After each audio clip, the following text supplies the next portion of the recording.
Bismillah, Assalamualaikum warahmatullahi wabarakatuh. Selamat siang keluarga Hijrah dimanapun Anda berada. Kembali saya Tommy hadir menemani Anda di siang hari ini, di hari Kamis 21 Juli 2022, atau bertepatan dengan 21 Zulhijjah 1443 Hijriah. Baik, seperti biasanya di setiap hari Kamis, di minggu pertama dan minggu ketiga, kita hadir di program Sehat Bersama RSBK. Dan kita sudah kedatangan tamu kita, ada Dr. Ridliani Sisiati Masta. Benar ya dok ya? Benar. Baik, tema kita untuk siang hari ini, keluarga hijrah waspada DBD mengintai. Baik keluarga hijrah, nanti kita akan buka line telepon untuk Anda yang ingin bertanya mengenai seputar DBD, demam berdarah dengue. Anda bisa gabung nanti di 0811 703 1023 atau ke WhatsApp untuk pertanyaan Anda secara langsung atau di WhatsApp kami 0811 775 1023. Baik keluarga hijrah, demam berdarah ini tentunya sudah tidak asing lagi di telinga kita, apalagi di Indonesia. Ini dengan jumlah tingkat prevalensi demam berdarah yang cukup tinggi. Di Aedes aegypti adalah nyamuk demam berdarah, yaitu nyamuk yang dikenal membawa penyakit demam berdarah dengue. Nah, CDC atau Center for Disease Control ini melaporkan bahwa demam berdarah ini kini menjadi epidemi di berbagai negara, baik negara maju maupun berkembang. Nah, keluarga hijrah, data dari seluruh dunia ini menunjukkan bahwa Asia ini menempati urutan pertama dalam jumlah penderita DBD setiap tahunnya. Sementara itu terhitung sejak tahun 1968 hingga tahun 2009, ini WHO ini mencatat negara Indonesia ini sebagai negara dengan kasus DBD tertinggi di Asia Tenggara. Baik, ini sudah hadir Dr. Ridliani Sisiati Masta. Kita sapa dulu. Assalamualaikum, selamat siang dokter. Waalaikumsalam, selamat siang Bapak. Ini mungkin bisa didekatin untuk mic-nya ya dok, biar keluarga hijrah ini mendengarkan ya. Baik, sekali lagi nanti kita akan buka line telepon di 0811 775 1023. Dok, ini kalau kita bicara dengan bicara mengenai demam berdarah, ini sebenarnya bisa dijelaskan sedikit nggak? DBD ini sebenarnya apa nih dok, demam berdarah ini? Oke, terima kasih. Sebelumnya izinkan saya dulu ya Pak Ya, menyapa mungkin para pendengar di rumah, keluarga hijrah dan juga sahabat RSBK. Assalamualaikum warahmatullahi wabarakatuh. Selamat siang untuk kita semua dimanapun dan sedang apapun sekalian semuanya di rumah. Nah mungkin sebelumnya kita sudah mendengar ya, sering mendengar DBD, demam berdarah. Cuman apa sih DBD itu? Nah, DBD atau demam berdarah atau demam dengue itu merupakan penyakit yang disebabkan oleh infeksi virus dengue. Di mana virus dengue itu masuk ke dalam tubuh kita melalui gigitan nyamuk yang dinamakan atau yang sering disebut dengan nyamuk Aedes aegypti yang hidup di daerah-daerah tropis dan subtropis. Ya dok, ini kalau bisa dibilang ini sebenarnya ini mereka yang berisiko terdampak ini mereka yang usia berapa nih dok?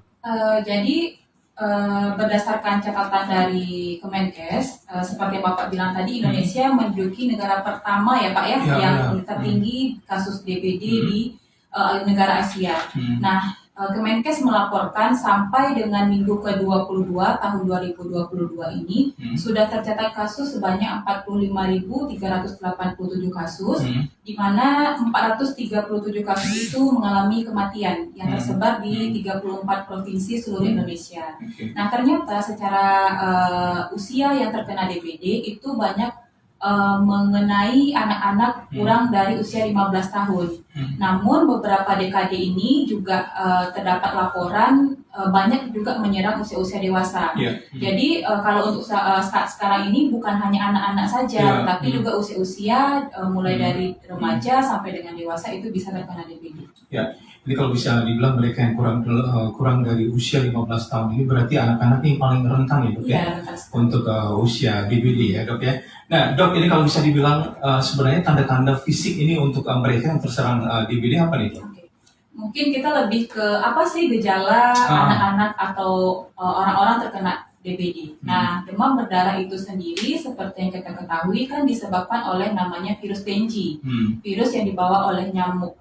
Jadi ketika nyamuk itu menggigit seseorang yang di dalam tubuhnya ada virus dengue, kemudian virus dengue itu akan menetap di dalam tubuh si nyamuk ini sampai akhir hayatnya. Kemudian nyamuk ini akan menggigit atau menghisap darah manusia yang lainnya yang sehat maka seseorang itu bisa terkena dengue. Hmm. Nah, apa saja sih gejala-gejala? Nah, gejala-gejala dari kita terkena dengue itu bermacam-macam. Bisa tanpa gejala, bisa ringan, bisa sedang, bisa berat juga gejalanya. Tapi gejala umum yang sering dialami oleh para penderita demam berdarah atau demam dengue ini sendiri itu adalah demam tinggi mendadak. Jadi demamnya itu di atas 37,5 derajat Celcius, bahkan bisa sampai 40 derajat Celcius. Kemudian biasanya ada gejala mual, muntah, nyeri-nyeri di seluruh badan, kemudian ada terasa nyeri di sekitar mata, bisa juga ada nyeri di ulu hati. Itu merupakan gejala-gejala umum pada orang-orang dengan penyakit demam berdarah dengue. Ya, ini kalau dulu orang bilang ini bintik-bintik ya, Dok. Nah, Ya. iya Tapi betul. kadang ada, saya lihat ini sekarang bintik-bintiknya ini jarang, Dok. Ini apakah memang berbeda atau gimana ini, Dok? Iya, berbeda. Jadi dengue itu sendiri seperti yang saya sampaikan sebelumnya, Pak, itu kan dia ada gejala ringan, sedang, berat. Nah, ketika seseorang itu sudah mengalami gejala ringan, sedang, itu akan terjadi namanya kekurangan nilai trombosit di dalam tubuhnya. Nah, kekurangan nilai trombosit inilah yang akan memberikan efek munculnya bintik-bintik merah pada kulitnya tersebut. Cuman kan terkadang kita ada demamnya sudah 4 hari, demam tinggi, tapi tidak muncul secara sendirinya. Nah, itulah nanti ketika di rumah sakit akan kita lakukan uji tourniquet namanya atau uji rapid test. Nah, disitulah nanti akan muncul bintik-bintik merah tersebut. Jadi bukan atau tidak semua pasien-pasien DPD itu menunjukkan gejala merah-merah tersebut. Oh gitu, berarti tergantung orangnya ya, juga ya, Dok ya. Dok, ini tadi dibilang virus menetap di dalam tubuh. Ini masanya kalau untuk virus tersebut ini berapa minggu atau sampai berapa ini, Dok? Kalau di dalam tubuh si nyamuk itu dia akan sampai akhir hayatnya. Begitu juga dengan kita manusia. Jadi ketika kita ada dalam tubuh kita ada virus dengue, maka sampai kapanpun juga akan ada tuh antigennya si dengue di dalam tubuh kita. Terus kemudian kalau misalnya berapa lama inkubasi, biasanya inkubasinya itu atau seseorang akan menimbulkan gejala 1 minggu setelah digigit oleh nyamuk tersebut. Ya. Dok, ini kan sekarang ini kasus DBD ini banyak ya, terutama ini di Batam ini akhirnya meningkat lagi nih, Dok. Jadi kalau di Batam sendiri, Dok, ini untuk di RSBK sendiri gimana, Dok, untuk penyakit DBD, Dok? Biasanya kita juga melihat kenyataannya ya Pak ya, real yang terjadi di lapangan itu bagaimana. Nah, ternyata setelah kita juga sama-sama ketahui nih di Batam cuacanya nggak menentu, tiba-tiba panas, tiba-tiba hujan lebat. Nah, itu juga terjadi peningkatan untuk kasus DBD sendiri di rumah sakit Budi Kemuliaan, di mana memang yang paling sering terserang itu adalah anak-anak usia kurang dari 15 tahun. Oke. Dok, ini bisa dibilang orang bilang ini nyamuk ini memang menetap di tempat yang bersih bukan kotor. Benar Ya, itu, Dok ya? Jadi si nyamuk ini kayaknya khas ya, dia nggak suka tempat-tempat kotor.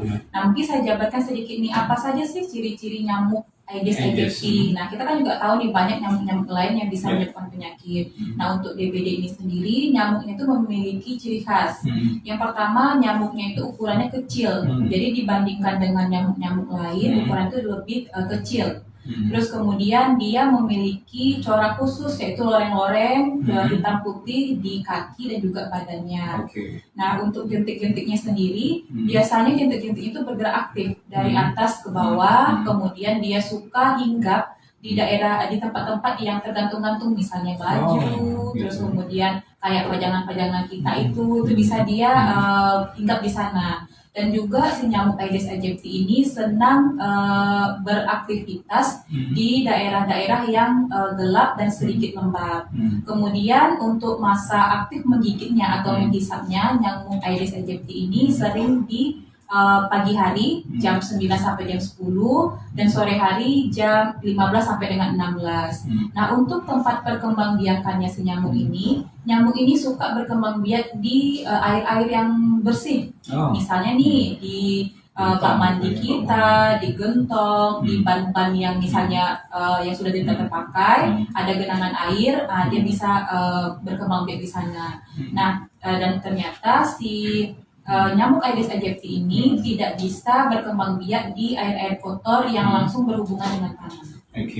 Dok, ini kalau memang kita di rumah ini sudah bersih, apapun ada, tapi masih ada jentik-jentik. Ini apa yang bisa dilakukan oleh mungkin orang rumah nih, dok? Oke. Jadi untuk Aedes aegypti ini yang terbarunya, kalau dulu kan Hmm. kita mengenal menguras, mengubur, Ya, dan 3M ya. 3M. Nah, sekarang udah ada. Jadi sekarang istilahnya 3M plus. Oh, 3M plus ya? Ya, jadi kita menguras, Mhm. terus kemudian mengubur dan memanfaatkan, Mhm. serta plusnya itu kita bisa nih misalnya memelihara Mhm. hewan-hewan seperti misalnya kayak ikan, Ikan. pemakan jentik-jentik. Kemudian kita menanam tumbuh-tumbuhan yang bisa membasmi nyamuk itu sendiri Iya. seperti lavender, terus kemudian bisa tanaman-tanaman jeruk itu bisa kita tanam agar nyamuk ini tidak banyak nih bersarang di sekitar kita. Oke. Kemudian yang paling penting lagi nih Pak, selain dari kayak misalnya kita menjaga 3M tadi, Iya. kita juga harus mengubah perilaku kita sendiri. Mhm. Jadi seperti yang saya jelaskan tadi, kan dijelaskan kalau nyamuk ini senang hinggap di pakaian-pakaian tergantung. Ya. Nah, bagaimana nih kita merubah perilaku-perilaku seperti itu? Mhm. Mungkin bisa pakaian-pakaian yang sudah kita pakai, yang setelah yang sudah kotor, Mhm. kita masukkan ke dalam tempat yang ada tutupnya. Ya. Seperti itu. Terus bisa memakai kelambu, memakai obat-obat semprot nyamuk dan lain sebagainya. Oke, jadi tadi bisa dibilang ini ada plusnya yaitu tambahan seperti kita menanam lavender, Iya. terus tanaman-tanaman jeruk. Ini kalau nyamuk sendiri, nyamuk Aedes aegypti ini jeruk memang tanaman jeruk memang tak suka ya? Dok? Iya, Atau gimana ini? dia tidak suka kalau misalnya Aedes aegypti tidak. Ini jeruk jenis apa nih, dok? Tanaman jeruk jenis apa? nih? Kalau untuk jeruk banyak ya Pak ya, jeruk Atau apapun jeruk bisa. yang menyengat itu jeruk macam jeruk Ya, bubuk atau bisa. gimana? Bisa juga ya, dok Bisa ya? juga. Ya, sembari mungkin Anda yang ingin bertanya, sekali lagi keluarga Hijrah di 0811 775 1023. Tema kita tentang waspada DBD mengintai. Dok, ini jika anak terkena DBD, ini apa yang segera harus dilakukan oleh orang tua nih, dok, terutama ibu nih, dok? Oke. Jadi kan ketika anak-anak terkena DBD itu biasanya kan rewel, demam. Nah, Ya. mungkin pertolongan pertama bagi para orang tua di rumah, kita bisa memberikan obat penurun panas, Ya. dan yang paling penting itu kita harus penuhi cairan tubuhnya. Ya. Jadi cairan tubuh itu kita bisa memberikan minum yang banyak, di mana minuman yang kita berikan itu harus lebih banyak daripada biasanya. Nah, itu yang harus kita berikan. Kemudian memberikan obat-obatan penurun panas, Ya. memberikan cairan, dan juga menjaga kebersihan lingkungan sekitarnya. Iya, ini DBD kalau bisa dibilang tadi di bawah usia 15 tahun, dok. Kalau untuk bayi usia 1 tahun bisa terkena juga atau gimana? Ya? Bisa, tapi tidak menutup kemungkinan. Cuman hal ini jarang terjadi kalau untuk Oke. DBD sendiri. Jadi kalau pada bayi usia 1 tahun, dok, selain panas tinggi, dok, apa ini, dok, yang bisa dicermati kalau mereka ini DBD, dok? Sejauh ini sama sih untuk gejala-gejala DBD itu ciri khasnya sama dengan walaupun itu usianya bayi 1 tahun, kurang dari 1 tahun, itu sama. Oke. Gejalanya demam tinggi, kemudian mungkin juga bisa disertai dengan biasanya kan anak-anak kurang dari 1 tahun dia akan lebih rewel, Oke. kemudian bisa mungkin dia tidak nafsu makan, nah mungkin akan menyebabkan terjadinya mual dan muntah. Oke. Tapi untuk lebih memastikan oh ini anak saya terkena DBD atau tidak, itu perlu adanya pemeriksaan khusus lagi di rumah sakit. Ya. Dok, jika anak sudah terkena DBD, ini lain waktu, ini mereka akan bisa terkena lagi atau gimana? Nah, jika kita terkena DBD, apakah nih suatu waktu kita bisa terkena DBD? Itu bisa. Nah, ternyata si virus Dengue ini memiliki 4 serotype. Jadi ada Dengue 1, 2, 3, dan 4. Jadi contoh nih seseorang hari ini terkena Dengue virus tipe 1. Ya. Terus suatu saat nanti dia bisa terkena lagi. Bisa Dengue 1 itu berulang atau virus Dengue tipe lainnya yang bisa 2, 3, atau 4. Oke. Dok, kalau memang mereka atau mungkin anak-anak ini terkena DBD, ini mereka harus langsung dibawa ke rumah sakit atau biarkan di rumah atau dengan dengan pengobatan seadanya gimana? Jadi ketika anak kita terserang demam lah ya, kan kita nggak tahu nih kadang ini demam dengue atau demam Biasa. yang lain atau demam biasa. Kalau untuk kapan kita bawa ke rumah sakit, itu tergantung dari gejalanya. Jika gejalanya masih demam, kemudian tidak menunjukkan adanya gejala-gejala kegawat daruratan seperti misalnya anak mulai lemas, ada tanda-tanda kejang, sesak napas, itu sebaiknya kita tangani dulu di rumah dengan cara-cara yang seperti tadi, memberikan obat penurun panas, terus kemudian memberikan kompres pada bayi juga bisa, memberikan cairan yang cukup kepada anak-anak tersebut juga bisa.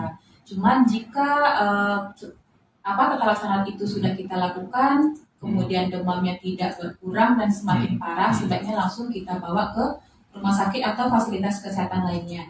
Karena gini Pak, demam berdarah ini sendiri dia fasenya seperti pelana kuda. Mungkin ya kita juga udah sering dengar tuh pelana kuda. Apa itu pelana kuda? Di mana fase demamnya itu pada 3 hari pertama biasanya kita mengalami demam yang sangat tinggi, bahkan bisa sampai 40 derajat Celcius. Terus kemudian tiba-tiba demam kita itu pada hari 4 sampai dengan ke-5 itu turun tiba-tiba bisa sampai 37 derajat Celcius. Nah, fase-fase inilah pada hari ke-4 sampai dengan ke-5 itu merupakan fase-fase kritis. Nah, itulah jika kita tidak menanganinya dengan adekuat, tidak ada perawatan di rumah sakit, itulah yang bisa menyebabkan kematian. Kemudian baru di hari 6 sampai dengan ke-7 itu hari penyembuhan. Nah, biasanya yang pada hari 4 ke-5 itu demamnya turun, nanti pada hari 6 ke-7 itu akan terjadi peningkatan suhu lagi. Cuma itu sudah termasuk ke dalam fase penyembuhan. Ya Dok, kalau kita lihat ini kan memang DBD ini kan untuk tingkat kematiannya kan tidak terlalu banyak, kami perlu diwaspadai juga. Jadi kalau sampai ada kematian, ini kenapa nih Dok? Biasanya yang sering terjadi ya Pak ya, yang di rumah sakit itu yang sudah masuk kepada gejala berat, yaitu terjadi dengue shock syndrome. Nah itu sering terjadinya kadang-kadang terlambat dibawa ke rumah sakit. Jadi yang namanya DBD itu kan istilahnya dia terjadi kebocoran di dalam tubuhnya, cairannya itu bocor. Nah ketika sudah termasuk ke dalam fase DSS atau dengue shock syndrome itu kita biasanya pasien itu sudah menunjukkan gejala-gejala yang parah dan sudah adanya gangguan pada organ-organ lainnya, sehingga itulah yang menyebabkan yaitu jatuh kepada kematian. Lebih ke ini sih Pak, kayak semacam tata laksana awalnya yang kurang. Jadi mungkin dari keluarganya terlambat membawa ke rumah sakit atau penanganan yang kurang adekuat. Dok, ini kalau shock syndrome tadi ini seperti apa ini?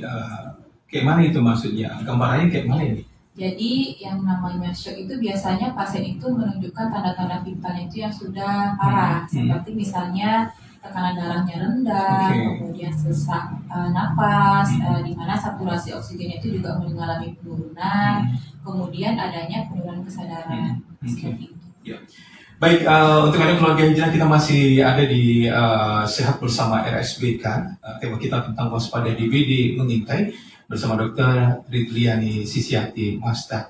Anda yang ingin bertanya seputar DBD, demam berdarah dengue, Anda bisa gabung langsung atau telepon kami langsung di 0811 703 1023 atau di 0811 775 1023. Dok, ini kalau kita melihat seorang yang mengalami DBD selama 3 hari lebih, ini apakah cek darah ini perlu dilakukan untuk mengetahui DBD atau tidak, Dok? Sebaiknya kalau misalnya sudah 3 hari lebih tidak sembuh-sembuh ya Pak ya dengan obat-obatan yang tadi dijelaskan, lebih baik kita periksa. Jadi kita tahu nih, arahnya ini apakah memang betul-betul demam berdarah dengue atau ada penyakit-penyakit lain yang menyerupai demam berdarah itu sendiri. Ini kalau semisal kita jauh dari rumah sakit, jauh dari dokter atau puskesmas, apa yang orang tua lakukan atau mungkin ibu-ibu yang lebih dekat dengan anak ini, Dok? Sebenarnya sih kalau untuk demam berdarah dengue ini sendiri, untuk mengetahui ya apakah saya dengue atau tidak ini gitu kan, bisa ya dengan teknik tes Rampli tadi itu. Tapi itu kan biasanya kalau untuk orang awam agak susah. Jadi memang kita sarankan memang harus ke fasilitas kesehatan untuk mengetahui apakah dengue atau tidaknya. Untuk Rampli tes ini apa? Seperti apa nih? Cek darah? Jadi dia itu kayak semacam kita bebat tangannya, kita lakukan pembendungan darah. Jadi itu biasanya kita pakai alat untuk mengukur tensi, kita berikan tekanan darah yang sangat tinggi, terus kemudian nanti kita tunggu beberapa menit. Nanti kalau memang dia ada DBD, maka akan muncul tuh bintik-bintik merahnya. Nah, jika bintik-bintik merahnya itu 10 atau lebih dari 10 bintik-bintik merah, maka itu sudah pasti dia akan DBD. Oke. Dok, ini kalau kan sekarang ada banyak vaksin. Sebenarnya untuk vaksin DBD untuk ini ada nggak, Dok? Nah, sejauh ini untuk vaksin DBD itu sendiri belum ada. Belum ada Iya. ya? Oke. Baik, keluarga Hijrah, kita masih tunggu ya untuk Anda yang ingin bertanya langsung di kesempatan siang hari ini. Sehat bersama RSBK tentunya. Dengan tema waspada DBD mengintai bersama Dr. Ridriani Sisiati Masta. Ada yang bertanya, Anda bisa langsung ke WhatsApp 0811 775 1023 atau Anda juga bisa melayangkan pertanyaan Anda atau ke GSM online kami di 0811 703 1023. Dokter, kalau kita melihat ini kan untuk ibu menyusui yang terkena DBD, ini juga apakah bisa menularkan penyakitnya pada mungkin bayinya atau gimana gitu? Untuk ibu menyusui apakah bisa menularkan itu sejauh ini tidak ada penelitian yang membuktikan. Tapi bisa saja nih misalnya ibunya terkena DBD, dia menyusui anak, kemudian nyamuk si Aedes aegypti ini menggigit ibunya, menggigit bayinya itu bisa. Tapi kalau dari air susu ibu ke bayinya itu tidak bisa. Tidak bisa ya, baik. Dok, ini apa yang wajib mungkin diperhatikan? Ini kan sekarang lagi DBD masih tinggi-tingginya, Dok, di Batam ya. Apa yang harus dilakukan atau diperhatikan pasien jika mungkin pasien DBD ya, ini dirawat di rumah ini, Dok? Oke. Jadi yang paling penting diperhatikan itu adalah konsumsi cairannya. Konsumsi cairan ya. Jadi kan kalau ketika kita demam itu kan terjadi lebih bisa cenderung menjadi dehidrasi. Nah, hal ini kalau pada orang-orang DBD itu bisa memperburuk keadaan. Jadi ketika kita dirawat di rumah atau misalnya penanganan itu belum dibawa ke fasilitas kesehatan, mungkin kita harus mencukupi cairan tubuhnya atau memberikan asupan cairan yang lebih dibandingkan dengan kesehariannya. Misalnya nih, sehari-hari kita minum cuman 2 liter ya, cuma 2 liter, nah mungkin itu kita lebihkan lagi untuk konsumsi cairan tubuhnya. Tapi jika sudah terjadi tanda-tanda gawat yang seperti saya bilang seperti sesak napas, sudah mulai lemah, berkeringat dingin, itu harus segera dibawa ke fasilitas kesehatan terdekat. Oke, ini minimal atau maksimal ini berapa, Dok, untuk minum yang harus diberikan kepada mereka yang terkena DBD, Dok?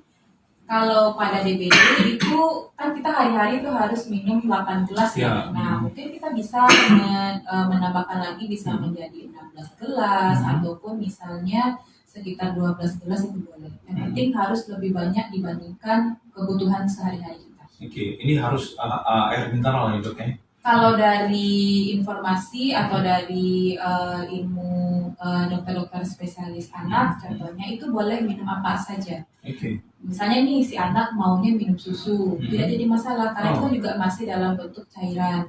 Yang penting kebutuhannya itu terpenuhi melebihi dari kebutuhan sehari-harinya.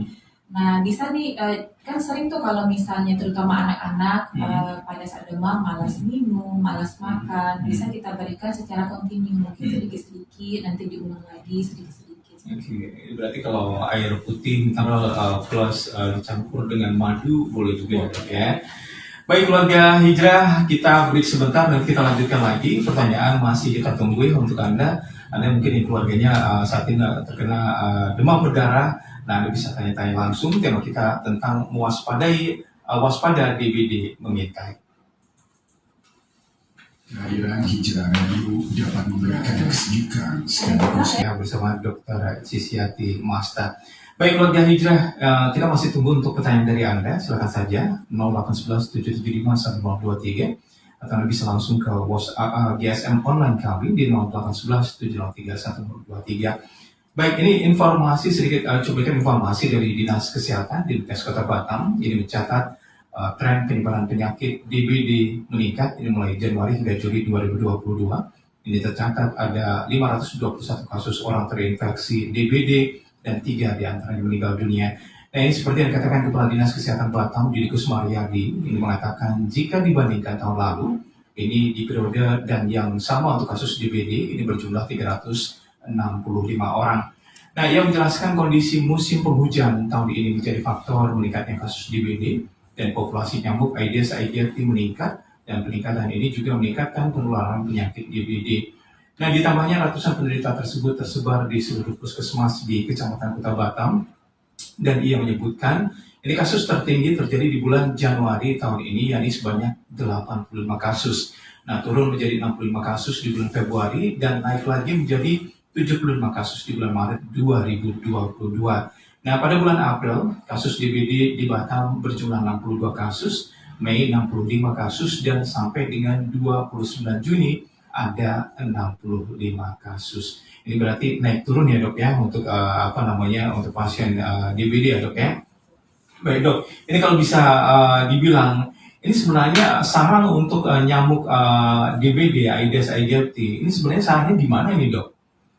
Kalau untuk sarangnya berarti kan tempat-tempat yang berpotensi tuh Pak. Mana sih tempat yang berpotensi? Mungkin ke tempat potensi bagi penularan DBD, yaitu yang pertama di daerah-daerah yang terjadi endemi DBD itu sendiri. Nah, terus kemudian bisa di daerah-daerah fasilitas umum seperti sekolah, pasar, puskesmas, rumah sakit, ataupun fasilitas-fasilitas umum lainnya, serta daerah-daerah pemukiman baru di pinggir kota. Nah, makanya juga tadi nih kenapa sering terjadi pada anak-anak. Mungkin kan fase-fase aktifnya si nyamuk ini menggigit kan tadi pagi dan sore hari. Nah, jam 9 sampai jam 10, jam 15 sampai dengan jam 16. Itu kan memang waktu-waktu anak-anak kita sedang melakukan aktivitas di sekolahnya. Ya.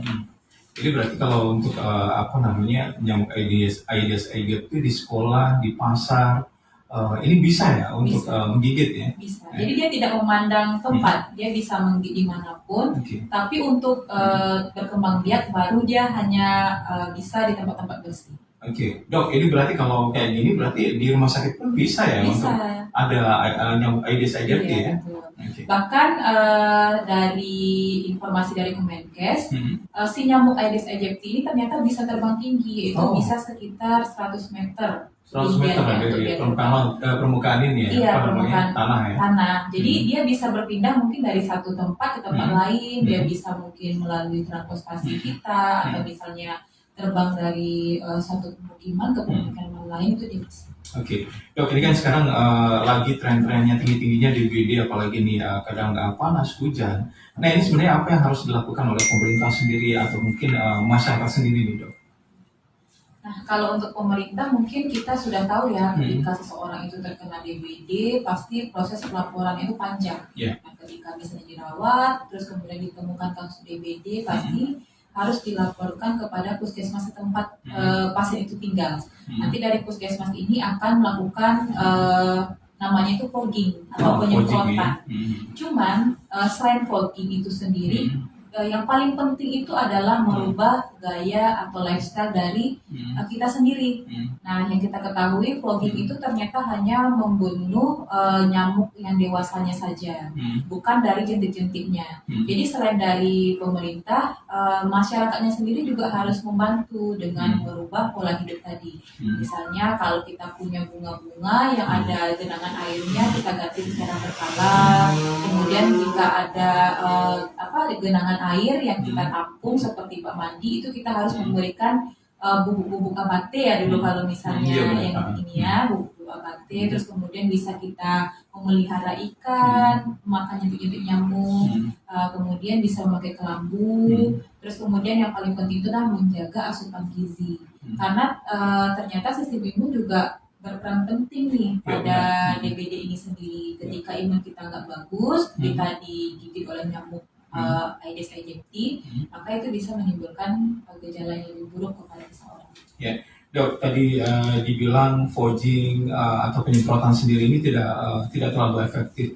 Tapi kenapa masih dilakukan ya dok oleh jenis terkait? Karena kan yang menggigit itu kan adalah nyamuk dewasa. Nah, jadi nyamuk dewasa ini dibunuh dengan cara difogging, jentik-jentiknya itu ya dengan cara kita tadi, kita ganti air-airnya, terus kemudian dengan cara menjaga kebersihan lingkungan. Oke, dan ini terutama untuk ibu-ibu yang ada di rumah ini. Tadi disebutkan tanaman ya. Ini perlu benar-benar tanaman seperti apa tadi lavender Iya, atau mungkin jeruk ya. Karena ini memang yang IGF ini sangat tidak menyukai ya jenis-jenis tanaman tersebut. sebenarnya masih banyak nih Pak tanaman-tanaman Ini yang biasa di pasaran apa nih dok yang gampang yang ditanam? paling gampang itu serai. Oh serai ya, benar-benar Itu serai. bisa dilakukan. Terus kemudian terkadang kan pemerintah juga sudah menggalakkan adanya tanaman-tanaman toga ya, tanaman obat kesehatan untuk di rumah tangga. Itu bisa dari serai. Kalau Oke. lavender kan mungkin agak susah, jarang didapat ya. Terus kemudian bisa tanaman-tanaman kemangi, Oh, kecombrang. Terus kemudian bisa tanaman-tanaman tapak darah dan marigold. Itu bisa untuk mencegah munculnya atau menghalau nyamuk Aedes aegypti. Oke, ini bagi mereka yang suka memelihara burung ini, dokter, kan biasanya ada tempat ini ya untuk minuman burung yang tidak diganti-ganti. Nah itu saran untuk mereka apa nih dok? Jadi sarannya kalau terkadang kan kita kalau udah pelihara burung ada tempatnya, airnya habis ya kita tambah, kita lupa nih membersihkan. Nah itulah yang harus kita rubah polanya. Jadi mungkin maksimal 1 kali seminggu itu harus kita ganti, kita bersihkan lagi baru kita letakkan. Oke, ini termasuk kolam ikan, akuarium atau Kolam gimana? ikan juga termasuk, akuarium juga termasuk. Intinya dia itu yang bisa menampung air bersih, baik itu di air hujan, baik itu yang sengaja kita tampung, itu bisa sebagai salah satu. Oke. Baik, kita coba ke pertanyaan. Untuk pertanyaan sekali lagi, kita masih di Sehat Bersama RSBK Keluarga Hijrah. Tema tentang waspada DBD mengintai ya bersama Dr. Sisi Hati Masta. Baik, ini dok dari Ahmad yang ada di Bengkong dok. Assalamualaikum dokter. Saya Ahmad ya yang ada di Batam. Bagaimana jika ibu hamil ini terkena DBD? Apakah ini akan berpengaruh untuk janin? Terima kasih dok. Terima kasih. Jadi ketika ibu hamil menderita DBD itu kan pasti mengalami demam. Ya. Sebaiknya kita langsung memeriksakan kepada kepada tempat pelayanan kesehatan terdekat, terutama kepada dokter spesialis kandungannya. Nah, untuk pengaruhnya ke bayi itu sendiri tergantung lagi kepada tingkat keparahannya. Ya. Oke. Baik, kita ke pertanyaan yang lain. Ini dari Aditya Ahmad di Bengkong. Dok, adakah vitamin atau antibodi untuk mencegah DBD? Sebenarnya kalau untuk vitamin khusus itu tidak ada ya Pak ya, lebih kepada lebih untuk meningkatkan imunitas kita saja secara keseluruhan dengan konsumsi makanan-makanan yang bergizi, makanan-makanan yang sehat dan bersih itu lebih utama. Yang kita takutkan tuh apa? Ketika kita terserang DBD, kita terserang penyakit lain yang disebabkan oleh faktor-faktor lain. Nah, itu yang kita takutkan. Jadi untuk itu sebenarnya menjaga kesehatan, menjaga kebersihan dan pola perilaku hidup yang bersih itu sangat-sangat penting. Oke, ini terutama buah-buahan ini sangat penting juga ya dok ya untuk mereka yang terkena DBD ya dok. Dok, ini kalau memang mereka punya penyakit DBD, ini bisa nggak dok nanti merembet kemana-mana dia jadi punya penyakit A, B, C gitu ya? Bisa kalau misalnya itu tadi tergantung keparahannya. Ketika seorang itu sudah masuk ke fase kritisnya itu bisa saja bisa menyerang organ-organ lainnya. Oke, ini biasanya apa nih dok yang organ terkena yang paling banyak diserang gitu? Bisa ginjalnya bisa, bisa dari sistem paru-parunya bisa, semuanya bisa. Kalau untuk sudah DBD itu ketika sudah terjadi perburukan itu bisa. Ya, berarti begitu parah kalau memang kita sudah terkena DBD yang akut ya dok ya? Bahkan kan bisa menyebabkan kematian juga jika kita tidak tangani dengan segera. Oke, ini biasanya jangka waktu dok dari penyembuhan orang yang sudah terkena DBD penyembuhan ini berapa lama nih dok biasanya? Kalau untuk penyembuhannya seperti pelana kuda tadi ya Pak ya, jadi memang sekitar pada hari 6 ke 7 dan seterusnya itu sudah sembuh, sudah terjadi penyembuhan. Cuman kita perlu waspada di hari 4 dan ke-5 itu merupakan fase-fase kritisnya. Itu biasanya kalau udah sembuh dok, ini apa yang harus kita lakukan nih dok bagi mereka yang sudah terkena ini dok? Yang kita takutkan itu kan ketika seseorang terkena kembali DBD tapi bukan tipe virus yang awal. Misalnya nih dia awal terkena virus tipe DNG1, terus kemudian sakit lagi tipe DNG2. Nah, itu kita takutkan. Nah, bagaimana caranya supaya kita setelah sembuh kita harus gimana nih? Itu tadi kita harus menjaga pola hidup kita. Mungkin yang biasanya di rumahnya banyak gantungan-gantungan baju, ada genangan-genangan air, itu kita bersihkan kembali. Yang biasanya tidur dia cuek-cuek aja, tidak menjaga kebersihan, tidak ada melakukan penyemprotan, itu boleh dilakukan penyemprotan. Atau bisa dengan memakai shovel, itu boleh. Software ya. Baik, dokter sembari mungkin menunggu penanya lagi di 0811 775 1023 atau bisa telepon kami langsung sekali lagi di GSM online kami di 0811 703 1023. Dok, ini kalau mereka yang sudah terkena DBD datang ke rumah sakit dengan orang tuanya, ini hal yang dilakukan pertama kali apa dok oleh seorang dokter biasanya? Biasanya kita melakukan pemeriksaan dulu. Kita tanya dulu ini demamnya sudah berapa hari, terus kemudian apakah ada gejala yang lain, terus kemudian demamnya seperti apa. Nah, ciri khas demam pada orang DBD ini kan adalah demam terus-menerus. Nah, itu kita tanyakan. Jika gejalanya itu mendekati DBD, kita akan melakukan pemeriksaan, namanya pemeriksaan darah. Pemeriksaan darah, kita lihat nilai trombositnya, yang dimana biasanya pada orang-orang yang terkena DBD, trombositnya akan turun dari kadar normalnya. Terus kemudian kita akan cek lagi, ada namanya jika dia itu demam hari pertama sampai dengan hari ketiga, kita akan melakukan pemeriksaan namanya NS1. Itu pemeriksaan khusus untuk DBD itu sendiri. Nah, jika memang seseorang itu terkena DBD, maka hasil pemeriksaannya akan menunjukkan hasil positif.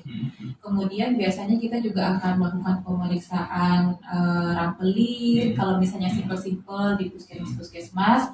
Kemudian kita juga bisa melakukan pemeriksaan namanya Panbio, itu untuk melihat IgG, IgM-nya dari si DNG itu sendiri.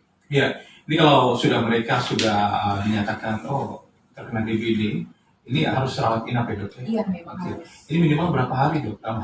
Biasanya kita tergantung orangnya tergantung kondisi si pasiennya, terus kemudian tergantung juga kalau dari alur kalau untuk anak dan dewasa itu biasanya Pak dokter spesialis akan menunggu 1 hari bebas demam. Nah, biasanya kan pada DBD ini demamnya itu naik turun, bilang timbul gitu kan. Nah, kita akan menunggu 1 hari bebas demam, terus kemudian terjadinya peningkatan nilai trombosit, itu baru kita boleh. Oke, ini kalau cek DBD sendiri ini lebih gampang ya dok ya? Ini dengan apa nih? Ada alatnya sendiri atau gimana? Dia punya, kalau untuk yang tanpa pemeriksaan darah gitu ya Pak, dia pakai uji rampelit tadi. Nah, itu kan tidak memerlukan alat yang harus kita ambil darahnya segala macam seperti itu.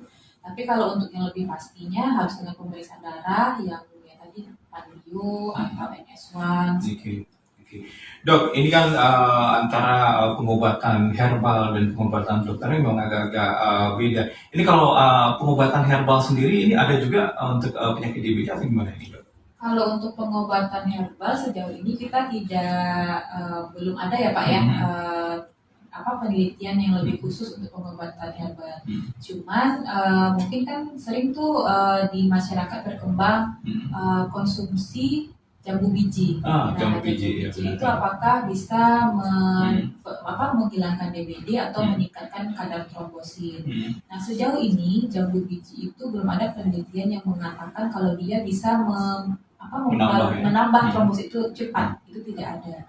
Karena kembali lagi ketika orang DBD itu yang dibutuhkan adalah cairan. Nah, mungkin dari jambu biji ini nih kadar cairannya itu yang hilang. Ini berarti padahal dari dulu orang kalau trombositnya kurang, cobalah minum jambu merah. Iya, bukan berarti kita melarang untuk konsumsi, tidak. Tapi mungkin lebih ke cairannya itu kan ketika seseorang minum jambu biji kan di situ juga ada kadar cairannya yang tinggi. Oke. Dok, ini berarti cairan yang diminumkan ini air mineral biasa atau air hangat atau air gimana ya dok? Terserah mau apa. Boleh air putih, boleh air yang Tapi asal jangan dingin ya. Biasanya kan kalau orang DBD itu ada gejala ikutannya nih, batuk, pilek. Nah, kalau misalnya kita minum yang cairan-cairan yang dingin itu kan akan memperparah keadaan. Tapi sebaiknya itu aman-aman hukum. Oke, ini berarti harus banyak minum air ya. Iya. Jadi terutama mereka yang terkena DBD. Iya.